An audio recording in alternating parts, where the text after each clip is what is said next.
tayo sumampalataya. So they are just but instrument. Kaya tayo sumampalataya. Even as the Lord gave to every man. Okay, verse 6. I have planted, Apollos watered, but God gave the... sino yung nag-increase? Sino yung nagpalago? Di ba ang Panginoon? It is God. Hindi po tayo. So mali yung kaisipan na sasabihin ng isang Kristiyano, kung hindi dahil sa akin, ano na yan?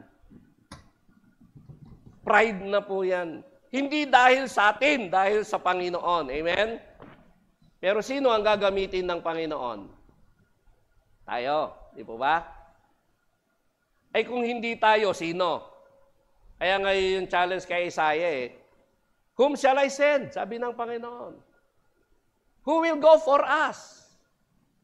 Sabi ni Isaiah, here am I, Lord, send me. Sabi nung iba, here am I, Lord, send them. Nandito ako, Lord, pero sila pahayuin mo. Ayaw. Nagboluntaryo ng iba. Pero ang gusto ng Panginoon, tayo ang gagamitin niya. Kaya nga, we should be instrument of the growth of the church to reach this generation for Christ. Mga kabataan, kung hindi pa darating ang Panginoon, marami pang kabataang susunod sa inyo. Tayo po, tumatanda tayo. Tama po ba? Yung matanda, tatanda pa. Yung bata, tatanda rin. At hindi nyo napapansin, habang tayo tumatanda, nagdi-deteriorate ang atin pong katawan, ang health natin. The spirit is willing, but the flesh is weak. Humihina yan Sabi nung iba, Pastor, saka na lang ako maglilingkod pag matanda na ako. Bata pa naman ako, enjoy ko muna yung buhay ko. O nung tumanda, di na makalakad, gusto nang maglingkod. Paano pa? Paano ka pa makagamit ng Panginoon? Hindi mo na kaya. Kaya habang kaya pa natin, amen po? While we still have opportunity, Galatians 6 verse 9, habang kaya pa natin, habang meron pa tayong lakas, habang pwede pa tayong magsalita, habang pwede pa tayong lumakad. Sabi nga doon sa Proverbs, di ba? Mabuti pa ang isang buhay na aso kaysa sa patay na leon. Kahit gaano ka-powerful ang leon, pagpatay na yan, wala na magagawa yan. Habang buhay tayo, magpagamit tayo as an instrument of the growth of the church. Not only to reach this generation for Christ, but also to reach the nations for Christ. Ano sabi doon sa binasa natin sa Acts chapter 1 kanina? Acts chapter 1 verse 8, doon tayo sa 8. Anong sabi niya? And ye shall be my witnesses, but ye shall receive power after that the Holy Ghost is come upon you. Kailan natin nare-receive ang power? Kapag ang banal na Espiritu ay tinanggap na natin at nasa atin na. Because apart from the Holy Spirit, apart from God, wala tayong magagawa. Di ba sinabi ng Panginoon yan sa John 15? For without me, you can do nothing. So apart from the Lord, we can do nothing. That's why when we received the Lord Jesus Christ and the Holy Spirit came in, at siya po yung nananahan sa atin, then God has given us the power. The power to become His witness. The power to be witnesses. Saan daw? Jerusalem. Pastor, Jerusalem, pupunta ba tayo sa Jerusalem? Pupunta ba tayo sa Israel at doon tayo magsishare? No! Your Jerusalem is your family. Tapos sabi niya, Judea. Mula doon sa sentro, lalabas ka ngayon. Judea, sa city. Your Judea, sino yan? Yan yung mga mahal natin sa buhay. Mga kamag-anak mo yan. Yan yung mga susunod na malapit sa buhay mo.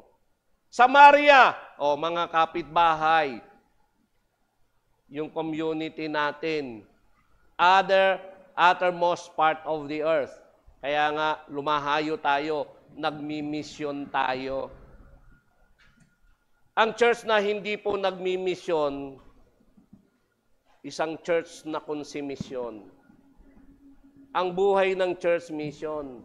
Kaya tayo mga kapatid, hindi tayo titigil sa pagmimisyon. Amen? Sumama kayo nang makita nyo gaano kahalaga ang pagmimisyon. Hindi lang doon sa bawat lugar. Ang mission natin, the first mission that we have, ay family po natin. Amen po ba? Kanya-kanya po tayo mga kapatid. It is your responsibility. It is my responsibility to bring in, to lead my family to the Lord Jesus Christ. Kaya nga ito, humayo tayo, may contact lang tayo, pupuntahan natin para ma-reach out ang family. Pero hindi nyo ba alam, while reaching out our families, merong mga ibang family ang nakakabahagi natin. Tama po ba? Yes. So doon sa bagay na yon, sino ang ginagamit ng Diyos? Tayo, yung family natin. Nakakapagbunga tayo. Kaya nga doon nagsisimula ang paglago, ang church planting ng bawat iglesia. Kaya ito po yun, to be instrument of the growth of the church. Third, to influence the people, to influence the world. Sa Matthew chapter 5, verse 16, ano ang sabi niya doon? Tingnan natin. Ano ba tayo? How to influence the world? Simple lang naman eh. Ano sabi ng Panginoon? Let your light so shine before men, that they may see your good works and glorify your Father which is in heaven. Ayan ang sabi ng Bible, mga kapatid. Let your light so shine before men. Bakit? We are the light of the world. So as light, we can influence this dark world. The darkness of this world. Paano ba nagkakaroon ng liwanag? Di ba? Yung liwanag saan ba nang gagaling? Meron din naman pinanggagalingan. Subukan nating patayin lahat ng ilaw dito, magiging madilim. You see? Pero once na sinwitch on mo yan, ibig sabihin, kukonekta yan do sa source ng power, magkakaroon siya ng liwanag. Dahil connected siya sa source ng power. Mga kapatid, tayo po, kailangan natin yung source ng ating power. Yan ang Panginoon. If we are disconnected with the source of power, which is God, then we can never share our light. Why? Doon nakadepende ang light eh. Kahit gaano pa kaliwanag yan, pag hindi yan nakakonekta doon sa source ng power niya, hindi siya magbibigay ng liwanag. Tama po ba? Ganon din po tayo. Kaya kailangan connected tayo sa source ng power to influence this darkened world. Paano natin ma-impluwensya ng madilim na mundong ito? Magliwanag tayo. Alam nyo, ang liwanag, sabi ko nga, kahit gaano kaliit yan, pagka yan nakasindi sa madilim, makikita yan. Ang isang ilawan na nakasindi, maliit lang ang liwanag niya, konti lang ang maabutan kasi mag-isa lang siya. But right na, dagdagan mo yung isa. Damihan mo yung isa. At kapag lahat nakailaw, di ba mas maliwanag? Mga kapatid, kung lahat tayo magliliwanag, mas marami ang maliliwanagan. Kung lahat tayo gagalaw, kikilos, magiging instrumento ng Panginoon, magiging mga hands, magiging mga feet tayo ng Panginoon. But you know, sometimes, dumarating yung mga disappointments eh. Ano sabi niya diyan? Sometimes, ito nabasa ko lang kagabi doon sa aking tinitignan. Ang sabi niya, sometimes, your biggest disappointment is God's loudest protection. Paano to? Saan ko ba nabasa to? Ay, doon sa yung testimony ng isang pasahero ng Air India ba yon? Oh, kasi hindi siya kasama. Actually, kasama siya sa flight. Nakabook siya doon. Kaya lang na-late siya ng dating. Hindi niya inabutan yung flight na yon, yung oras. So, nagmamadali siya talagang mabilis. Kaso, nakikiusap siya, please, kailangan ko makasakay sa aeroplano na yan. Please. No? I need to be there. Kailangan. Importante. Tapos nagsisisi, sabi niya, sana lang gumising ako ng mas maaga, sana lang nag-travel ako ng mas maaga, para nakaabot ako at nakasakay ako doon. Nakikiusap siya, papasukin siya. Pero hindi na siya pinapasok kasi nag-take off na yung aeroplano. After an hour,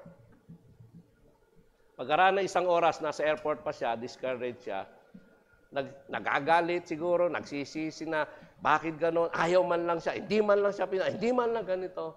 After 1 hour, nabalitaan niya, yung eroplano bumagsak, 242 ang pasahero, 241 ang patay.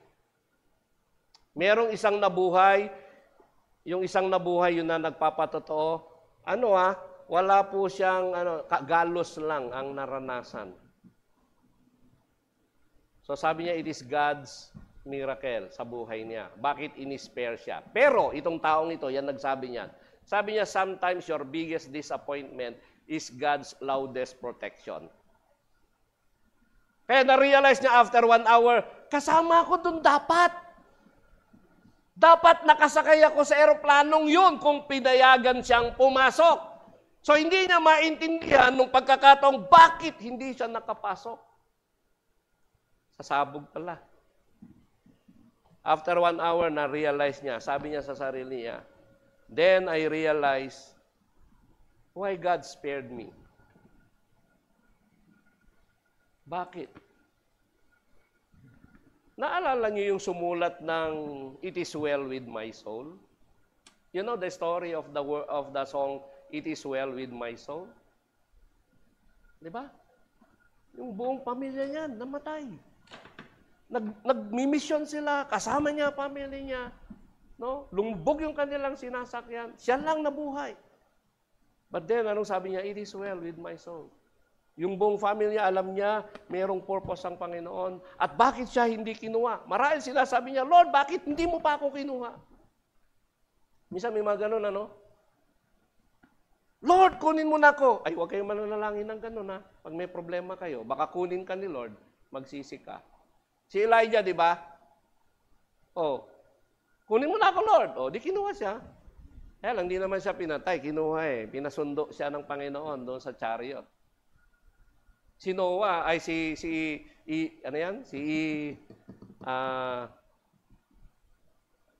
Enoch. Lumakad naman. He walked with God and he was not. Bakit sinabi ni Elijah, kunin mo na siya doon sa mga prophet ni Baal Napagod siguro, tapos ininis lang siya ni Jezebel. Yun na. Bumigay na si Elijah. Ayun mga kapatid, kailangan nasa Panginoon lang talaga tayo. And sometimes, hindi mo maintindihan. John 13:7, what I do thou knowest not now, but thou shalt know hereafter. Ayan, yung babaeng ito, na-realize niya, bakit hindi siya nakasama? Bakit ganito? Marami siyang tanong, marami siyang galit, marami siyang discouragements. Di ba, gano'n naman tayo. Pag naiwan ka, ano ba naman yan, no? Hindi man lang ako, hindi siya malakay. Tapos pag nakita mo, sumabog, ay salamat. Mari-realize mo bakit. But for them, for others, it's too late. Kaya nga, minsan, nadidisappoint tayo, nadidiscourage tayo sa mga nangyayari. Pero mga kapatid, ito yung tingnan natin. Sabi ng Panginoon, yung nangyayari sa iyo, yung ginagawa ko sa iyo ngayon, hindi mo yan maintindihan. Pero maintindihan mo, thou shalt know hereafter. At yung babae yun, na-realize niya after 1 hour. That's the hereafter. Kaya pala. Ngayon, ang tanong niya sa sarili niya, Lord, why spared me? Bakit hindi mo ako hinayaang makasama sa eroplanong yon? Na-realize niya, God has a purpose. Correct? Ngayon, tanungin natin ang ating mga sarili, Lord, bakit buhay pa kami? Tanungin mo sarili mo ngayon, bakit buhay ka pa? Bakit buhay pa ako? Bakit hanggang ngayon buhay pa tayo? Bakit hanggang ngayon malakas pa tayo? Bakit hanggang ngayon matino tayo? Bakit? Alam mo ba kung anong dahilan? God has a plan. God has a purpose. At sana malaman natin yung purpose na yon. Sabi ng Bible, ang purpose na yon, maging instrumento tayo ng kanyang kaharian. Maging impluwensya tayo ng mundo. Impluwensya sa mabuti, hindi sa masama. Pangapat, to pass on the faith to the next generation. 2 Timothy 2:2. Ipasa natin, ito nga yung passing the baton. Ipasa natin yung natutunan natin. Ipasa natin yung naranasan natin. Ipasa natin yung tinanggap natin. We receive the blessing of salvation, then pass it on to the next generation. We receive the blessings of the Holy Spirit in us, the assurance of our salvation, then ipasa natin yan sa iba. Huwag nating sarilinin. Dahil pag sinarili natin ang kaligtasan, tayo lang maligtas, yung iba hindi na. Paano yung mahal natin sa buhay? Paano sila? At pag naipasa natin sa kanila, sila rin ay magpapasan yan sa iba. You see, yun yung passing ng atin pong mga tinatawag na natutunan. Hebrews 5:12-13, For when, for the time ye ought to be teachers, ye have need that one teach you again, which is the first principle of the oracles of God. Dapat tagapagturo na kayo, pero bumalik na naman. And become such as a need of milk and not of strong meat. Bumalik sila sa gatas, dapat kanin na or dapat meat na. Pero bumabalik sila. Verse 13, For everyone that useth milk is unskillful in the word of righteousness, for he is a babe. Sino bang nangangailangan ng gatas? Di ba yung mga bata lang, mga baby lang? Pag lumaki na yan, gatas na lang ba? Hindi po, kaya kumakain na siya. So let us pass on the faith, our faith, yung faith na yon to the next generation. And lastly, number 5. Let us remember that only disciples can make other disciples.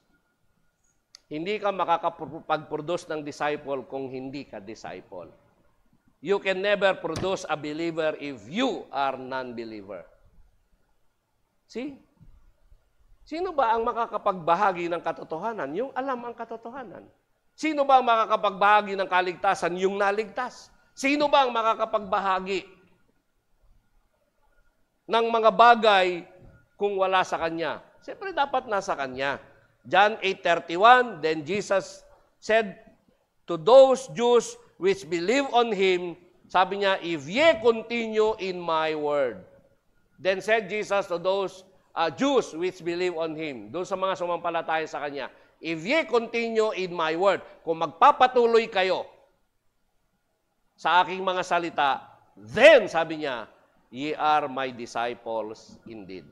Kayo nga ang totoong mga alagad ko kung sabi niya, magpapatuloy kayo sa aking mga salita. Last verse, John 15, verse 8. Anong sabi ng Bible? Herein is my Father glorified, that ye bear much fruit, so shall ye be my disciples. So, ang disciple ng Panginoon, nagbubunga ng disciple. Ang disciple, nagre-reproduce ng disciple. Sa bunga, makikilala niyo sila. Mga kapatid, tayo ba ay tunay na alagad ng Panginoon? Ang tunay na alagad ng Panginoon ay nagbubunga ng ibang alagad. Kaya nga ito po yung goal na makikita ninyo. Every believer, every leader is responsible for the faith of other believers, of other followers. Tayo po ang responsable sa pananampalataya ng mga yan. So, as we conclude, incorporate Scripture in everything na ginagawa po natin. Meeting man yan, no? Kung ano man yan, ibahagi natin ang salita ng Diyos. Meron pong isang parent tayo ng school, no? Yung mga estudyante natin. Yung parent, in-approach niya ako noong parent orientation. Ang sabi niya, Pastor, meron ba kayong program, sabi niya, na para sa mga eskwelahan tungkol sa salita ng Diyos? Ay, sabi ko, meron tayo dito. Meron tayong Bible hour. Hindi po dito sa iba. Principal kasi siya ng isang school. Sabi niya, Pastor, pwede po ba na ma-reach out ninyo? Pwede po ba na kayo po ba ay merong programa na pwedeng mag-reach out doon sa iba na school na hindi dito sa school natin? Kasi nandito yung anak niya eh. Ay sabi ko, opo, pwede ko po ba kayong bigyan ng letter na doon sa amin, sabi niya, ay magkaroon tayo ng programang ganito kahit na once a month ba yung sinabi niya? Once a week. Baka once a month. Ay sabi ko, maganda yan, sir. Hindi po Kristiyano ito, ha? Pero gusto niya ang salita ng Diyos makarating sa kanila. Sabi ko, pribilehyo po yan. Marami po kami ditong pastor na pwede pong magpalitan. Gagawing regular for this whole year. At babalik siya, bibigyan daw ako ng letter requesting our presence as part of the ministry noon. Ewan ko, kasi kasama naman talaga yun eh. So sabi ko, sige po, open po kami sa ganyan. Why? Opportunity yon. Nagawa na natin dati noon doon sa dulo ng Concepcion. Oh. Purihin ng Diyos. Mga kapatid, hindi lang tayo dito. Umabot na po tayo doon sa bundok. Ang tawag po hindi bundok, upland. Sa Baguio, highland. Sa kanila, upland. O, di maganda naman tignan kaya sabi mong bundok naman. So, nandito po yung ating mga kapatid, anak ng mga pastor ito at anak ng mga miyembro natin doon, na sila po ay mag-aaral dito sa ministry natin. Wala pa po yung mga babae kasi kagabi dumating sila, 5 lalaki pa lang yun nandito. Dahil yung gamit nila, napuno na po yung sasakyan. Ngayon pa lang ihahatid. So we'll present them na siguro next Sunday na rin para minsanan sila. 16 po itong mga kapatid natin na to. From grade 7 to grade 12. Kasi naging inspirasyon nawa sa lahat. Maaring sakripisyo on their part, sakripisyo sa part natin, pero mga kapatid, as we minister people, magiging challenge sa marami to. Kaya nga sa lahat ng mga sumusuporta at susuporta, maraming salamat. God bless you. Kung paano kayo gagamitin ng Panginoon sa buhay ng mga yan, God bless you. Salamat doon sa mga nangako na at mga ngako pa. Pero yung pangako nyo, gawin nyo ha. Wag lang kayong mga ngako. At bow. Salamat sa magbibigay ng bigas sa kanila. Salamat sa magbibigay ng lutuan nila. Salamat sa magbibigay ng mga paglulutuan nila. Pag may spare kayo dyan, nakawalit, kaldero, hindi nyo naman ginagamit, dalhin nyo dito, gagamitin nila. Ano po? Kung ano man. This is part of our community mission and Kaya wag tayong hindi lang sa sarili natin. Because every leader must be model of the Lord Jesus Christ to their followers. Kaya ngayong umaga, ito po yung hamon, mga kapatid. Hindi tayo kasing yaman ng iba. Hindi tayo kasing laki ng iba. Pero ang mga ginagamit ng Panginoon, pinagpapala niya. Amen? See? Hindi natin ipinagmamalaki yan, mga kapatid. Kasi baka maging proud tayo sa sarili natin. God resisted the proud. Mas magandang maging humble tayo sa kalagayang meron tayo. Para mas lalong i-bless tayo ng Diyos. Amen? Oo. Kaya nga sa lahat, mga kapatid, it's just a matter of commitment. Sa lahat ng bagay na gustong ipagawa ng Diyos sa atin. Maging bahagi lang tayo nawa sa gawain ng pagpapahayag to spread the gospel of the Lord and to bring growth. Hindi tayo, pero tayo ang gamiting instrumento ng Panginoon. Amen? So, willing po ba kayo na maging instrumento ng Diyos sa growth ng kanyang iglesia? Sige po, tayo mga kapatid.